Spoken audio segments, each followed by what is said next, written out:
여러분 안녕하십니까?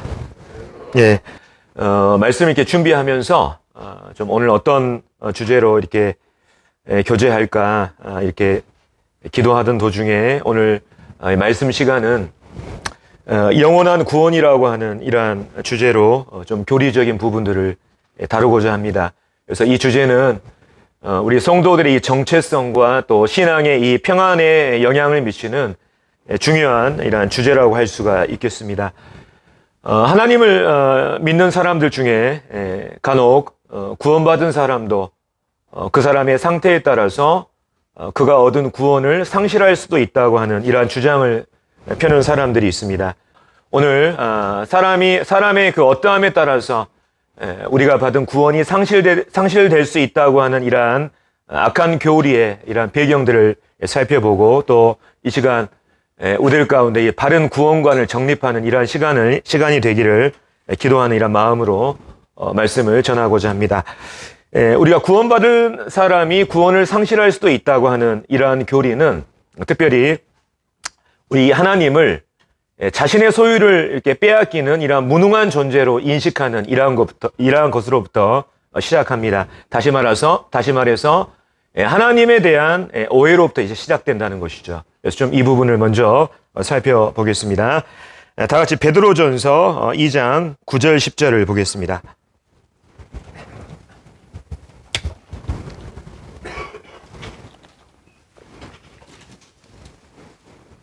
신약성경 379페이지 베드로전서 2장 9절 10절을 제가 봉독하겠습니다.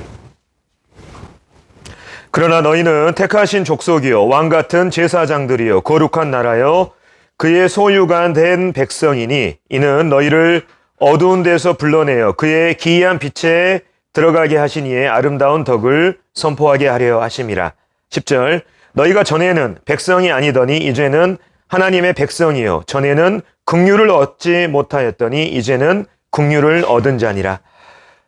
자, 9절 10절에 보면 너희라고 하는 이러한 대상이 나옵니다. 그래서 우리가 10절을 보면 그 너희라고 하는 대상이 누구인지를 정확히 알 수가 있습니다. 이 사람들은 바로 예수 그리스도의 이 십자가의 공로를 믿음으로 말미암아 구원받은 성도들을 얘기하는 것이죠.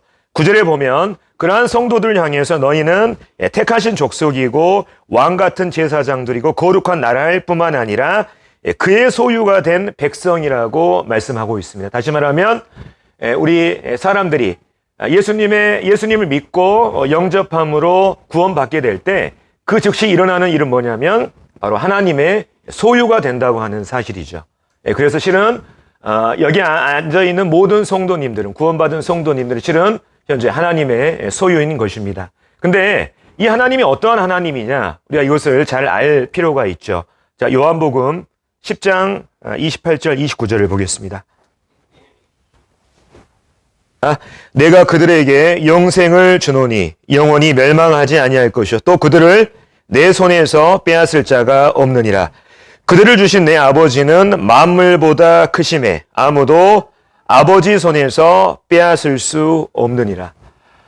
자, 하나님의 소유가 하나님께서는 바로 이 하나님의 소유에 대해서 절대적인 이러한 지킴을 가지고 계시는 분입니다. 그 어떤 누구도 하나님의 이 소유를 하나님으로부터 빼앗을 수 없다고 예수님께서 말씀하셨죠. 다시 말하면 아까 말씀드린 것처럼 베드로전서 말씀처럼 우리가 구원받음과 동시에 우리는 즉각적으로 하나님의 소유가 되었습니다.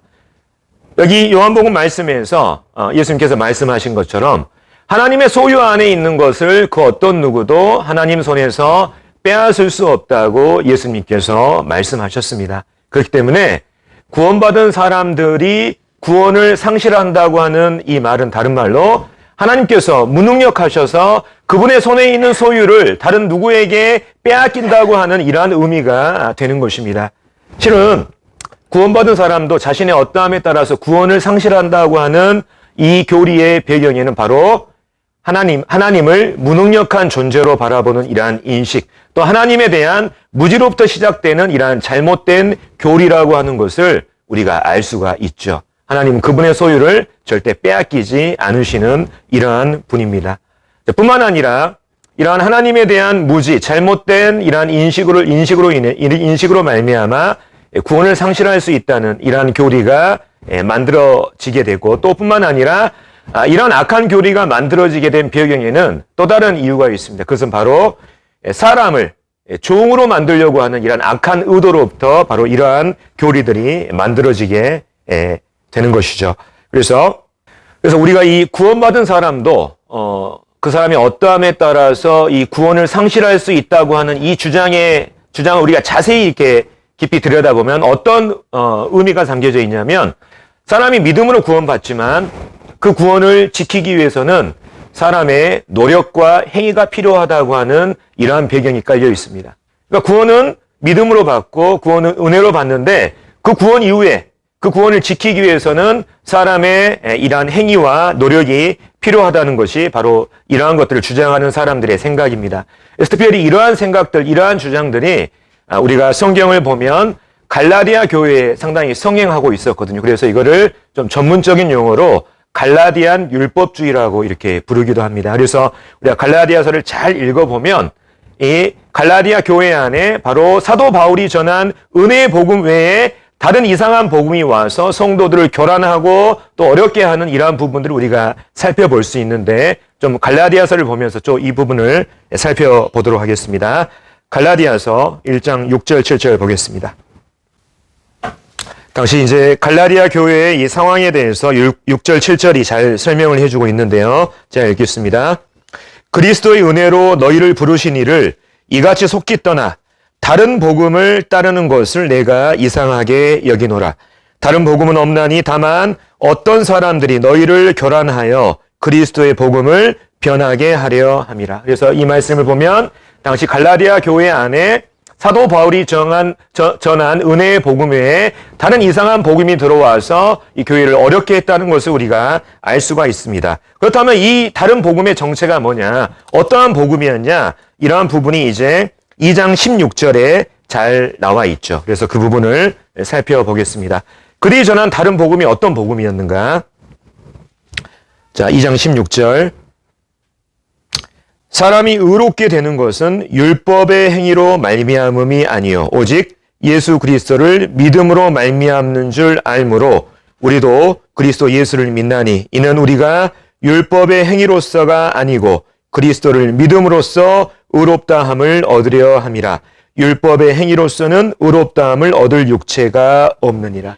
그래서 이 다른 복음에 갈라디아 교회에 이렇게 성행했던 성도들을 교란시켰던 이 다른 복음의 정체는 바로 뭐냐면, 사람은 율법의 행위를 통해서, 그러니까 예를 들면 쉽게 얘기해서 사람의 노력과 행위를 통해서 구원받을 뿐만 아니라 우리가 얻은 이 구원이 바로 이러한 행위를 통해서 유지되고 지켜질 수 있다는 이러한 다른 복음이었던 것을 보게 됩니다. 그래서 이 잘못된 복음을 바로잡기 위해서 사도 바울이, 성령께서 사도 바울로 하여금 펜을 들게 만들었고, 이 갈라디아 교회에 이러한 잘못된 부분을 바로잡고자 편지를 썼던 것이 바로 이 갈라디아서입니다. 그래서 이제 이 바울은 갈라디아서를 통해서 사람은 오직 믿음을 통해서 구원받을 수 있으며, 구원받은 이후에도 사람의 노력과 행위는 거기에 아무런 영향을 미치지 못한다는 것을 이 갈라디아 말씀을 통해서 증거하고 있습니다. 특별히 이제 바울은 이 갈라디아서 말씀을 통해서 구원받은 사람들도 율법을 지켜야 이 구원을 유지하고 지킬 수 있다고 하는 이 율법주의라고 하는 이것이 바로 사람을 종으로 만드는 악한 교리라고 하는 것을 갈라디아 교회의 성도들에게 설명하고 있는데, 자, 특별히 4장 9절 11절을 보겠습니다. 4장 9절 11절 보면, 이제는 너희가 하나님을 알 뿐 아니라 더욱이 하나님이 아신 바 되었거늘 어찌하여 다시 약하고 천박한 초등학문으로 돌아가서 다시 그들에게 종노릇 하느냐. 10절. 너희가 날과 달과 절기와 해를 삼가 지키니 내가 너희를 위하여 수고한 것이 헛될까 두려워하니라. 다시 말하면 이 갈라디아 교회 안에는 바로 이 잘못된 율법주의로 말미암아 이러한 잘못된 이런 다른 복음을 전하는 이러한 거짓 교사들이 사람들을 깨워서 그들의 종으로 만들려고 하는 이런 악한 의도가 담겨져 있음을 지금 현재 사도 바울이 드러내고 있는 것입니다. 특별히 4장 17절에 보면, 자, 여기에 대한 이제 진정한 이 사람들의 의도가 나와 있는데 그들이 17절 그들이 너희에 대하여 열심 내는 것은 좋은 뜻이 아니요 오직 너희를 이간시켜 너희로 그들에게 대하여 열심을 내게 하려 함이라. 그러니까 이 갈라디안 율법주의자들이 갈라디아 교회 안에서 성도들에게 열심을 내는 것, 즉 구원을 유지하고 지키기 위해서는 율법을 지켜야 된다고 힘을 주어서 이렇게 주장하는 이것은 좋은 의도로 그러는 것이 아니라 바로 그들에 대한 열심을 내게 하려고, 다시 말하면 이 거짓 교사들의 말을 잘 듣고 그들의 종을 만들기 위함이라고 하는 이러한 악한 의도가 담겨져 있음을 지금 바울이 지적하고 있는 것입니다. 그래서 예를 들면 구원받은 사람들도 때에 따라서는 그 사람의 어떠함에 따라서 구원을 상실할 수 있다. 이런 얘기들을 막 구원받은 신자들이나 아니면 이러한 교리들에 익숙하지 못한 사람들, 또 성숙하지 못한 성도들이 이런 말을 듣게 될 때 어떤 마음이 들까요? 정말 그렇단 말입니까? 그렇다면 제가 이 구원을 유지하기 위해서, 이 지키기 위해서 어떻게 해야 하죠? 그러면 이 거짓 교사들 또 이 율법주의자들이 이렇게 얘기할 것입니다. 그 구원을 지키기 위해서는 우리가 하라는 대로 해야 된다. 이것도 해야 되고 저것도 해야 된다. 그러면서 그 사람들의 이 종으로 만들려는 이러한 악한 의도가 바로 여기에 담겨져 있다고 지금 성경은 말하고 있습니다. 그래서 이 갈라디안 율법주의라고 하는 것은 오늘날 대부분 교회에서 목사나 교회의 종을 만드는데 아주 좋은 교리로 이용되고 있습니다. 예를 들면 구원받은 사람들도 구원을 잃어버릴 수 있으니까 목사가 시키는 대로 헌금 많이 내야 되고 주일 성수해야 되고 새벽 기도 나가야 되고 교회를 위해서 봉사와 헌신을 위해서 최선을 다해야 된다고 하는 이러한 주장들을 뒷받침하기 위한 좋은 교리로 사용되고 있죠. 그래서 이 구원받은 사람들도 구원을 상실할 수 있다는 이 악한 교리는 사람을 종으로 만드는 이러한 잘못된 교리이기 때문에 바로 이 악한 교리로부터 벗어날 것을 바울이 5장 1절을 통해서 말씀하고 있는데 5장 1절도 한번 보겠습니다. 그리스도께서 우리를 자유롭게 하려고 자유를 주셨으니 그러므로 굳건하게 서서 다시는 종의 멍에를 매지 말라. 구원받은 사람도 구원을 잃어버릴 수 있으니까 우리가 시키는 대로 이것도 해야 되고 저것도 해야 된다. 어떠한 행위들과 노력을 통해서 그것을 지켜내야 한다고 하는 이러한 주장은 바로 사람을 종으로 만드는 이러한 악한 교리이기 때문에 이것에서 벗어날 것을 갈라디아 성도들에게 말하고 있는 것입니다. 자, 그렇다면 우리가 현재 얻은 이 구원은 어떤 구원입니까? 우리의 실수나 잘못함에 따라서 상실되는 그런 구원입니까? 그렇지 않습니다. 성경은 우리가 얻은 이 구원이 영원한 구원이라고 말하고 있습니다. 그래서 이 부분을 성경의 한 구절의 말씀, 여러 구절이 있지만 한 구절의 말씀을 통해서 좀 살펴보도록 하겠습니다. 현재 우리가 얻은 구원이 어떤 구원인지. 다 같이 히브리서 10장 11절부터 14절까지 말씀을 보겠습니다. 제사장마다 매일 서서 섬기며 자주 같은 제사를 드리되 이 제사는 언제나 죄를 없게 하지 못하거니와 오직 그리스도는 죄를 위하여 한 영원한 제사를 드리시고 하나님 우편에 앉으사 그 후에 자기 원수들을 자기 발등상이 되게 하실 때까지 기다리시나니 14절 다 같이 읽겠습니다. 시작. 그가 거룩하게 된 자들을 한 번의 제사로 영원히 온전하게 하셨느니라. 자, 여기 11절에 보면 구약시대의 제사장들은 결코 앉을 수 없었습니다. 그는 항상 서서 섬겨야 됐어요. 왜냐하면 그들이 드린 동물의 이 제사는 사람의 죄를 완벽하게 없애지 못했기 때문입니다. 다시 말하면 사람의 죄를 완벽하게 제거하는 능력은 없습니다. 일시적으로 덮을 수 있는 이러한 능력만 있는 것이지. 그렇기 때문에 이것이 구약시대의 짐승의 제사가 사람의 죄를 완벽하게 영원히 제거하는 이러한 완벽한 제사가 아니었기 때문에 구약시대의 제사장들은 결코 앉을 수가 없었습니다. 그 일이 끝나지 않았기 때문에. 하지만 예수님께서 우리를 위해 드린 제사는 어떻습니까? 완벽한 제사잖아요. 우리의 죄를 영원히 사하시는 영원한 속죄의 제사인 것입니다. 그렇기 때문에 예수님은 어떻습니까? 구약의 제사장들은 앉을 수 없었고 항상 서서 섬겼지만 예수님은 하나님 보좌 우편에 앉으실 수가 있는 거예요. 그래서 여기서 중요한 의미가 뭐냐면 제사장들은 서서 섬겼다. 왜냐하면 그들이 드린 이 짐승의 제사가 완벽한 제사가 아니었기 때문에. 하지만 예수님이 드린 제사는 완벽한 제사였기 때문에 그 일을 온전히 마치셨기 때문에 예수님은 하나님 보좌의 우편에 비로소 앉으실 수 있다고 하는 이러한 의미를 우리가 이 히브리서 말씀을 통해서 우리가 마음에 새길 필요가 있습니다. 그래서 예수님께서 14절에 나온 것처럼 거룩하게 된 자들을 단 한 번의 제사로, 완벽한 제사로 그들을 어떻게 온전하게 하셨다고요? 영원히 온전하게 하셨다고요. 영원히. 그러니까 사람의 어떠함에 따라서 우리의 구원을 잃어버리는 것이 아니라 이미 우리의 구원은 예수님이 십자가에서 달리신 그 영원한 속죄의 사역으로 말미암아 영원한 구원에 의한 보장이 약속되어 있는 것입니다. 그래서 실은 우리가 말씀을 통해서 우리가 구원을 확신할 수 있는 것처럼 우리가 받은 이러한 구원의 영원함을 보장하는 이러한 부분들도 바로 하나님의 이 말씀을 통해서 우리가 확실히 보장받을 수 있고 여기에 대해서 확신할 수가 있는 것입니다. 그래서 따라서 구원받은 신자, 예수님의 단 한 번의 십자가의 온전한 사역으로 말미암아 구원받은 신자는 자신의 어떠함으로 인해서 구원을 상실할 염려가 없는 것입니다. 하나님 아까 말씀드린 것처럼 요한복음 말씀 우리가 살펴본 것처럼 그분의 소유를 절대 빼앗기지 않으신 분이에요. 하나님은 만물보다 크신 분이기 때문에 그 어떤 누구도 하나님의 이 소유를 하나님으로부터 뺏을 수가 없는 것입니다. 뿐만 아니라 이 히브리서 말씀처럼 우리는 예수 그리스도의 십자가의 완벽한 제사를 통해서 영원히 온전하게 되었다고 하는 이러한 성경의 말씀을 우리가 믿음으로 받아들일 필요가 있습니다. 그래서 지금까지 우리는 이 구원받은 사람이 구원을 상실할 수 있다고 하는 이러한 교리가 잘못된 하나님관. 그러니까 하나님은 무능력하셔서 자신의 소유를 쉽게 빼앗길 수 있는 분이야. 예.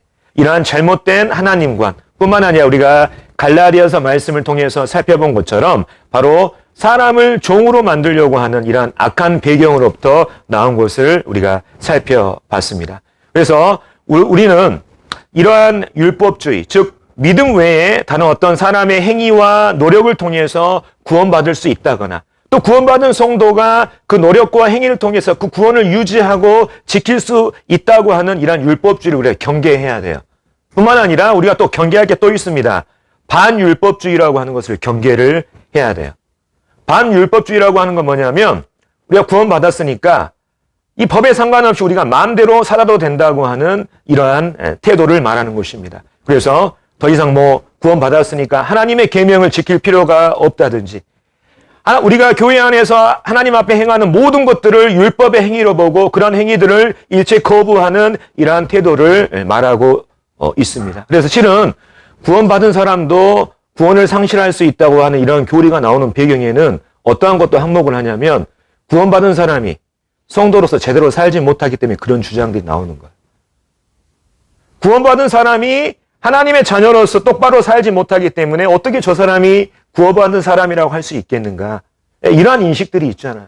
그러니까 그러한 잘못된 악한 교리가 나오게 된 배경에는 실은 구원받은 사람들이 하나님의 자녀로서 똑바로 살지 못하기 때문에 그러한 주장이 또 나오기도 하는 것이 우리가 알 필요가 있습니다. 특별히 우리가 은혜로 구원받았잖아요. 근데 하나님께서 우리의 행위와 상관없이 하나님께서 우리를 하나님의 은혜로 구원하신 그 이유가 뭡니까? 실은 하나님 앞에서 선한 행위를 하는 하나님의 선한 백성이 되게 하시기 위함이라는 것을 우리가 알 필요가 있습니다. 그래서 실은 우리가 말씀 한번 찾아보겠습니다. 에베소서 2장 8절부터 10절 보겠습니다.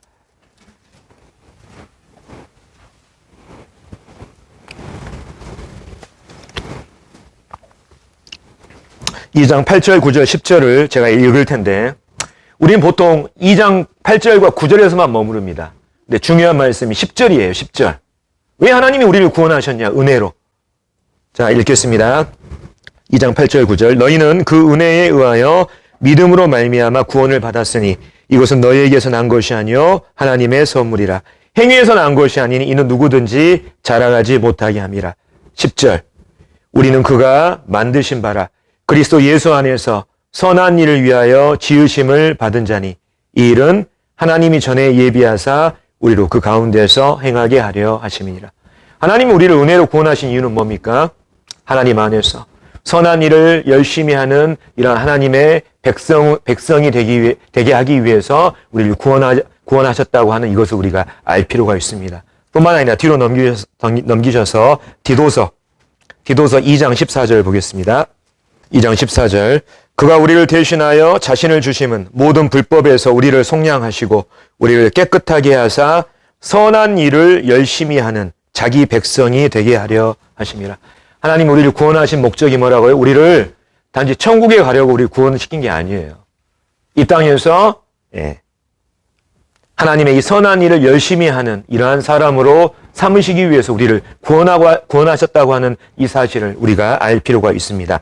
3장 5절 읽겠습니다. 디도서 뒤로 넘어가면 3장 5절. 우리를 구원하시되 우리가 행한 바 의로운 행위로 말미암지 아니하고 오직 그의 긍휼하심을 따라 중생의 씻음과 성령의 새롭게 하심으로 하셨나니 그 이유가 뭐냐? 8절. 이 말이 미쁘도다. 원하건대 너는 이 여러 것에 대하여 굳세게 말하라. 이는 하나님을 믿는 자들로 하여금 조심하여 선한 일을 힘쓰게 하려 함이라. 하나님이 왜 하나님의 긍휼과 긍휼하심을 따라서 하나님께서 우리를 구원하셨냐? 바로 8절에 나온 것처럼 믿는 자들로 하여금 선한 일에 힘쓰게 하기 위해서 우리를 구원하셨다고 하는 거예요. 성경은 이렇게 우리에게 말하고 있는 것입니다. 그래서 우리가 구원받기 위해서 선한 행위를 하고 착한 행위를 하고 열심을 내고 교회 안에서 노력하는 이것이 아니라 바로 하나님께서 우리를 구원하신 바로 목적이 바로 이 선한 일을 위한 것이기 때문에 우리가 그 은혜에 감동돼서 또 하나님이 우리를 향해 가지고 계신 그 기대에 부응하기 위해서 우리가 선한 행위에 열심히 하고 또 교회 안에서 여러 봉사와 헌신 가운데 함께 하는 것입니다. 그래서 우리가 균형을 맞출 필요가 있죠. 율법의 행위로 구원받을 수 없다. 사람은 오직 은혜로만 구원받는다. 이러한 정확한 교리를 우리가 가지고 있어야 하며 뿐만 아니라 하나님이 우리를 은혜로 구원하신 이유는 바로 우리가 구원받은 이후에 하나님 안에서 선한 일을 열심히 하는 이러한 하나님의 친백성이 되기 위해서 우리를 구원하셨다고 하는 이 두 가지 중요한 이 교리들이 밸런스를 맞춰야만 온전하고 정상적인 신앙생활을 하면서 그분들이 교회 안에서 양육받고 성장받을 수가 있는 거예요. 그래서 이런 부분들을 우리가 생각하시고 특별히 이제 오늘 주제가 바로 이제 사람의 이 받은 구원이 사람이 그 어떠함에 따라서 상실되지 않는다는 이런 부분에 초점이 맞춰진 부분이기 때문에 좀 이 부분에 대해서 좀 더 구체적으로 이제 좀 교제를 하도록 하겠습니다. 자, 특별히 이제 성경에 보면은 구원받은 사람도 구원을 상실할 수 있다고 보여지는 이러한 의미의 성경 구절들이 있습니다. 몇 군데. 네, 오늘 좀 그 부분에 대해서 좀 교제를 하겠습니다. 보통 우리가 자주 쓰이는 구절들이 이제 히브리서 나오는 이런 말씀들인데 특별히 히브리서 10장을 한번 보면서 좀 그런 부분들을 정확한 의미를 좀 짚어보도록 하겠습니다. 히브리서 10장 26절부터 31절.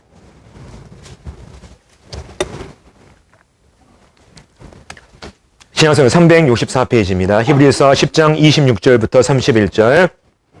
자, 우리가 성경을 읽을 때 이것이 하나님께서 그분의 자녀들을 다루기 위해서 사용하신 이 징계에 대한 말씀인지 아니면 애초에 구원받지 못한 사람들을 다루시기 위한 심판에 관한 말씀인지를 정확히 구별할 필요가 있어요. 그래서 좀 이 부분을 명확히 좀 구별을 하도록 하겠습니다.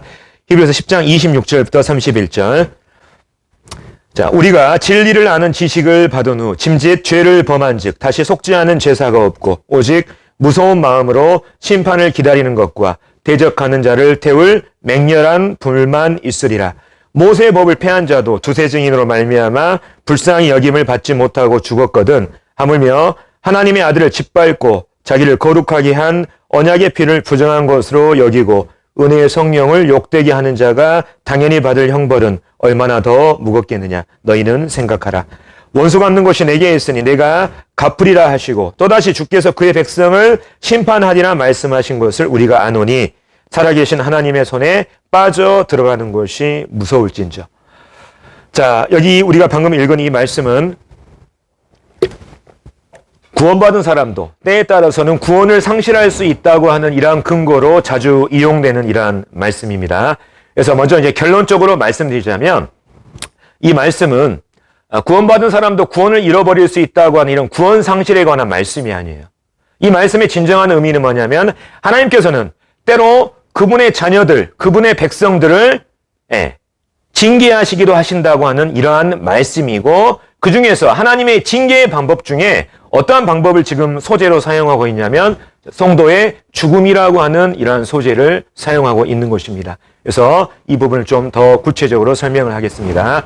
자, 히브리서의 전체적인 배경을 우리가 알 필요가 있습니다. 여기에 이 말씀과 관련된 정확한 의미를 우리가 해석하기 위해서 당시 이 히브리서에 기록될 당시에 이 유대인 그리스도인들은 내외적으로 심각한 박해 가운데 있었습니다. 우리가 금요일날 성경 공부하는 것처럼 당시에 이 유대인 그리스도인들이 유대인들에게 굉장한 핍박을 받았잖아요. 그래서 이 유대교를 신봉하는 유대인들의 이 핍박이 너무나 심한 나머지 이 그리스도인들 가운데서 어떤 사람들은 그 고난을 피하기 위해서 다시 유대교라고 하는 구약의 이 종교 시스템으로 돌아가고자 하는 사람들도 있었습니다. 그래서 이 히브리서 기자가 히브리서 전반에 걸쳐서 뭘 설명을 하냐면 유대교와 기독교의 차이, 즉 구약과 신약의 이 시스템을 비교함으로써 바로 이 구약에 비해서 신약이 훨씬 더 우월한 것이고 신약이 훨씬 더 영광스럽다고 하는 이 지식을 히브리서 전반에 걸쳐서 이렇게 전수하는 것을 보게 됩니다. 하지만 그러한 지식을 전수하고 그러한 지식을 전수받았음에도 불구하고 그들이 고의적으로 그리스도교를 버리고 유대교라고 하는 이 구약의 종교 시스템으로 돌아가게 될 때 바로 하나님의 이 징계가 따를 것을 경고하고 있는 말씀이 바로 이 히브리서 말씀의 전체적인 배경인 거예요. 그래서 특별히 우리가 신약 성경에는 하나님의 징계로 말미암아 그분의 성도들이 때로는 하나님 앞에서 다루어지고 또 징계를 받는 이러한 장면들이 자주 목격이 됩니다. 크게 두 가지를 제가 말씀을 드리면 첫 번째는 사도행전에 나와 있는 아나니아와 삽비라의 예예요. 우리가 잘 알고 있는 것처럼 초대교회에는 당시 믿는 성도들이 한 마음과 한 뜻으로 자신의 재산을 팔아서 서로 통용하는 일이 있었습니다. 근데 그들 중에는 바로 이 아나니아와 삽비라 부부도 있었죠.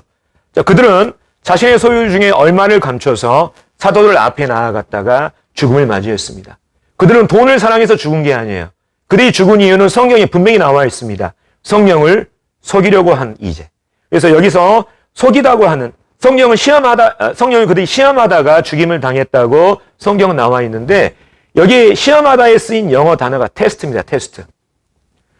현재 자매님들 누가 누구에게 시험을 하죠? 훨씬 더 월등한 사람이 자기보다 약한 사람을 미약한 사람을 테스트하잖아요. 그렇잖아요. 테스트라고 하는 것이 이러한 관계에 있습니다. 테스트라고 하는 이러한 의미에는. 근데 바로 이 아나니아와 삽비라는 바로 이 성령을 테스트한 거죠. 다시 말해서 오히려 성령을 훨씬 더 열등한 존재로 보고 자신들이 얼마를 감춰서 사도들 앞에 나아갔을 때 사도들이 그것을 아나채냐 못채냐 하는 이 부분을 테스트한 것입니다. 다시 말하면 그들은 성령을 시험하고 모독하는 이러한 죄 가운데 있다 그들은 죽임을 당한 것입니다. 뿐만 아니라 이러한 징계의 예에는 고린도전서의 이러한 부분에도 잘 나와 있습니다. 그래서 이 고린도 교회의 이러한 성도들도 하나님의 징계로 말미암아 어려움을 당했던 이 대표적인 성도의 한 예에 속합니다. 자, 이 당시 고린도 교회 내에는 우리가 이제 이 주의 만찬을 오늘 했잖아요. 이 주의 만찬에 대한 잘못된 태도로 말미암아 하나님의 징계 가운데 있었던 성도들이 있었습니다. 고린도전서 11장 30절을 보겠습니다. 11장 30절에 보면 이 주의 만찬에 대한 잘못된 태도로 말미암아 30절 그러므로 너희 중에 약한 자와 병든 자가 많고 잠자는 자도 적지 아니하니. 그래서 잠잔다고 하는 이 표현은 심지어는 이제 죽음을 당한 이러한 성도들이라는 것을 이걸 보여주고 있습니다. 그래서 초대교회 당시에 이 주의 만찬이라고 하는 것은 성도들이 저녁에 모여서 함께 식사한 이후에 그 이후에 이제 이 주의 만찬을 행했죠. 하지만 시간이 점점 지나면서 이 주의 만찬과 관련된 본래의 의미가 퇴색됐습니다. 그래서 어떤 사람들은 이제 주님을 기념하기 위해서 모인 이 자리인데 어떤 부유한 사람들은 빨리 자기 것을 갖다가 먹고 심지어는 그 가운데 음주로 인해서 술에 취한 상태로 바로 이 주의 만찬에 참여했던 성도들도 보여집니다. 그 예가 어디에 있냐면 21절에 보면 11장 21절에 보면 이는 먹을 때 각각 자기의 만찬을 먼저 갖다 먹으므로 어떤 사람은 시장하고 어떤 사람은 취함이라. 그러니까 술에 취한 상태로 바로 이 주의 만찬에 참여했던 고린도 교회 성도들도 있었던 것을 보게 됩니다. 그러니까 당시 고린도 교회 안에는 이 문제가 상당히 심각했었어요. 주의 만찬이 우리가 왜 합니까? 주님의 십자가의 죽음과 그분의 다시 오심을 우리가 기념하며 예수님께서 이것을 행해서 나를 기념해달라고 하는 이러한 부탁 가운데 우리가 이것들을 행하잖아요. 하지만 당시 고린도 교회 내에서 이러한 주의 만찬에 대한 본질적인 의미가 퇴색된 채 성도들이 무분별하게 또 특별히 여기 보면 28절에 보면 사람이 자기를 살피고 그 후에야 이 떡을 먹고 이 잔을 마실지니 심지어는 죄를 지은 가운데서도 하나님 앞에 회개하고 자백하지 않는 이러한 무분별한 이러한 정신으로 이 주의 만찬 상 앞에 나오다가 그들이 징계를 당하는 이러한 부분들을 살펴볼 수가 있죠. 그래서 바로 이 사도 바울이 고린도서 11장을 통해서 주의 만찬의 의미에 대한 이 진정한 의미를 다시 이 고린도 교회의 성도들에게 새기고 있는 것을 보게 됩니다. 그래서 바로 그들이 무가치하고 무분별한 이러한 자세로 주의 만찬을 대하고 있기 때문에 너희들이 반드시 주의 만찬 앞에 나아갈 때 자신을 살피고 자신의 이 죄를 하나님 앞에 자백하는 깨끗한 마음 가운데 주의 만찬의 본래의 의미를 생각하면서 나오기를 이러한 마음으로 바로 이 고린도 전서를 썼던 것을 보게 됩니다. 그래서 이 우리가 갔던 이제 두 군데만 살펴봤는데 신약 성경에는 바로 하나님의 징계로 말미암아 어려움을 당했던 이러한 성도들도 있었던 것을 살펴볼 수가 있습니다. 자, 그래서 이제 히브리서 이제 10장으로 이제 넘어가면은 우리가 아까 설명한 26절부터 31절까지의 말씀은 바로 하나님께서 그분의 성도를 다루시는 하나의 징계의 방법에 관한 이러한 말씀으로 우리가 볼 수가 있죠. 자, 예를 들면 유대인 그리스도인들이 구원받은 그리스도인들이 과거의 유대교로 다시 돌아가는 것이 하나님의 징계를 초래할 정도로 정말 나쁜 것인가? 거기에 대해서는 29절에 잘 설명이 되어 있습니다. 그게 어떠한 죄인가? 자, 그건 첫 번째로 하나님의 아들을 짓밟는 죄다. 자, 예수 그리스도께서는 바로 그분의 고난과 죽음을 통해서 구원받은 모든 사람이 구약 시대와는 달리 양심의 담대함을 얻고 하나님의 보좌 앞에 나아가는 이러한 새로운 시대를 여셨습니다. 그럼에도 불구하고 구원받은 성도들이 과거에 성소의 휘장으로 가로막혀 있었던 하나님 앞에 함부로 나아갈 수 없었던 그러한 과거의 유대교 시스템으로 돌아가는 것은 바로 이 새로운 시대를 여시기 위해서 죽음당하시고 고난당하셨던 하나님의 예수 그리스도의 십자가의 사역을 짓밟는 것입니다. 그렇기 때문에 그건 심각한 죄인 것이죠. 뿐만 아니라 이것은 그리스도를 모독하는 것입니다. 예를 들면 예수님의 십자가의 피는 어떤 피입니까? 구약시대의 짐승의 피와는 달리 이 세상의 모든 사람들의 죄를 영원히 온전하게 제거하는 완전한 그리스도의 피, 이 피에 힘이 있습니다. 구약시대 짐승의 이 피는 사람의 죄만 덮을 뿐 사람의 죄를 제거할 수 있는 능력은 없었어요. 하지만 이 구원받은 유대인 그리스도인들이 과거의 유대교로 다시 돌아가고자 하는 이건 뭘 의미하냐면 예수님의 그 그리스도의 피를 짐승의 피와 동일하게 여기는 것입니다. 그렇기 때문에 그것은 그리스도에 대한 심각한 모독인 것이죠. 뿐만 아니라 29절에 나와 있는 것처럼 그것은 성령을 모독하는 것입니다. 구약시대와는 달리 신약시대는 어떻습니까? 구원받자마자 성령이 우리 안에 내주하시잖아요. 우리는 특별한 시대를 살고 있습니다. 그럼에도 불구하고 구약의 이 종교 시스템으로 회개하는 것은 바로 성령을 모독하는 죄라는 것이죠. 그렇기 때문에 하나님께서는 그러한 진리를 전수받은 이러한 성도들이 히브리서 쓰일 당시의 성도들이 고난을 피해서 다시 이 유대교로 돌아가는 이러한 것들에 대해서 그것은 그리스도를 모독하는 것이고 하나님을 모독하는 것이며 성령을 모독하는 것이기 때문에 바로 하나님의 징계가 따른다고 하는 것을 이 말씀을 통해서 보여주고 있어요. 구약시대에 모세의 율법을 폐한 자도 죽었는데 하물며 예수님을 모독하고 성령을 모독한 이 사람은 당연히 하나님의 징계가 당연하다는 거예요. 그래서 30절에 보면 여기에 대한 정확한 의미를 알 수가 있습니다. 이게 어떤 말씀인지. 원수 갚는 것이 내게 있으니 내가 갚으리라 하시고, 자, 또다시 주께서 그의 백성을 심판하신다는 거예요. 그의 백성을 심판하신다는 거예요. 그러니까 이것은 애초에 구원받은 사람, 구원받지 못한 사람들이 지옥에 간다, 이런 의미가 아니고, 구원받는 성도들이 하나님의 뜻 가운데 하나님의 뜻에 불순종하게 될 때 하나님께서 그분의 백성들을 심판하신다, 징계하시고 다루신다는 이러한 말씀으로 우리가 해석을 해야 되는 것입니다. 그래서 우리가 이 말씀, 히브리서 말씀은 뭐냐면 바로 우리가 아까 말한 이 사도행전의 아나니아 삽비라, 또 고린도 전서에 나와 있는 이러한 주의 만찬에 대한 잘못된 태도로 말미암아 징계받았던 이 성도처럼 바로 이 구약의 시스템으로 다시 돌아가는 이러한 성도들 향해서 하나님께서 그것을 경계하고 있는 이러한 말씀이에요. 그래서 우리가 특별히 나무만 보면, 그냥 26절부터 31절까지만 딱 보면 구원받은 사람들도 이 말씀에 따라서 구원을 상실할 수 있겠다, 이렇게 생각할 수 있습니다. 하지만 히브리서라고 하는 전체적인 숲을 우리가 이해하고 이 말씀을 보게 될 때 이게 실은 유대교로 돌아가려고 하는 당시의 사람들을 향한 하나님의 이 경고의 메시지구나, 하나님께서 징계에 관한 이런 말씀을 이것을 통해서 하고 계시구나 하는 것을 우리가 알 수가 있는 것이죠. 그래서 실은 사람들이 자주 구원 상실에 대해서 이렇게 인용하고 있는 이러한 말씀의 진정한 의미가 바로 하나님의 백성을 향한 하나님의 어떤 이러한 징계, 다루시는 이러한 부분에 관한 말씀이라는 것을 제가 이제 설명을 해드렸습니다. 그래서 지금까지 우리가 이 받은 구원이 우리의 어떠함으로 인해서 결코 상실되지 않는다고 하는 이 부분을 살펴봤고요. 뿐만 아니라 우리의 이 구원의 근거가 우리에게 있는 것이 아니라 우리의 그 영원한 구원의 근거는 바로 십자가의 완전한 대속 사역을 이루신 예수 그리스도의 이 사역에 있음을, 또 하나님의 그 은혜에 있음을 우리가 살펴봤습니다. 그래서 이 부분도 좀 살펴보겠습니다. 빌립보서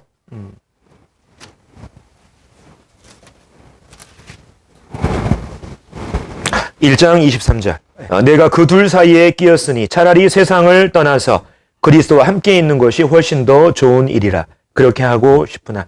자, 여기 보면 성도가, 구원받은 성도가 세상을 떠나게 될 때 어떤 일이 있습니까?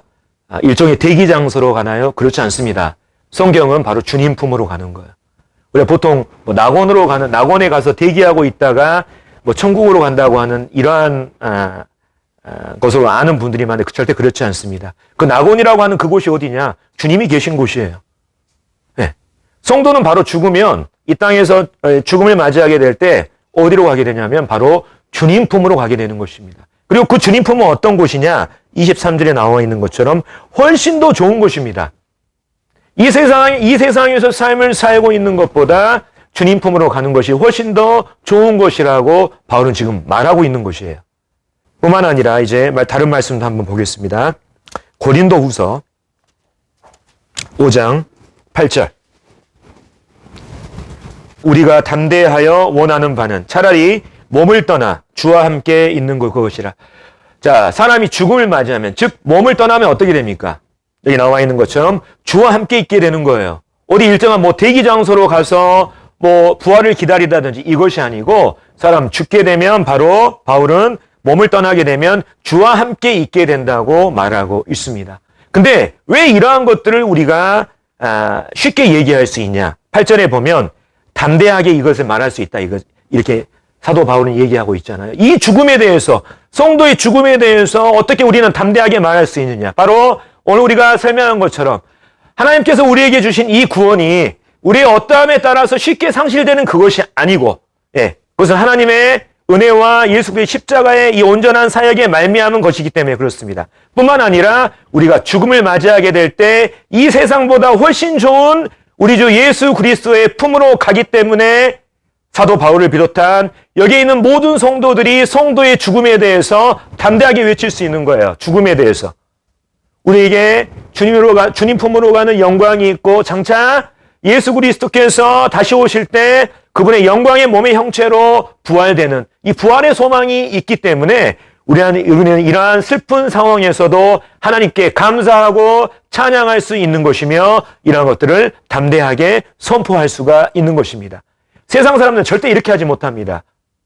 죽음을 맞이하게 될 때, 어렵고 고난과 힘든 상황에 있게 될 때 세상 사람들은 거기서 낙심하고 주저하게 되잖아요. 시편을 보면 시편에 많은 시들이 150편에 달하는 이 시의 대부분이 어떤 시들로 되어 있냐면 자기의 고난에도 불구하고 하나님의 도우심을 바라는 이 시인들의 탄식으로 이루어져 있습니다. 왜 그들이 고난 가운데도 하나님을 갈망하고 하나님께 감사하며 하나님께 찬양할 수 있는 것인가요? 그 이유는 바로 하나님께서 우리에게 주신 예수 그리스도로 말미암는 복된 소망이 우리 가운데 있기 때문입니다. 그래서 실은 우리 가운데 있는 세상 사람들이 봤을 때는 슬픈 일이지만 우리 성도들의 눈에 이 믿음의 눈으로 또 하나님이 보시는 이러한 눈으로 봤을 때 이것은 결국 슬픈 일이 아니에요. 그래서 사람의 어떠함에 따라서 이 구원은 상실되지 않는다는 이러한 부분, 또 뿐만 아니라 우리가 슬픈 일에도 불구하고 하나님을 찬양할 수 있는 이유는 바로 이러한 복된 소망이 우리 가운데 있기 때문임을 이제 오늘 말씀을 통해서 정리하면서 말씀을 드리겠습니다.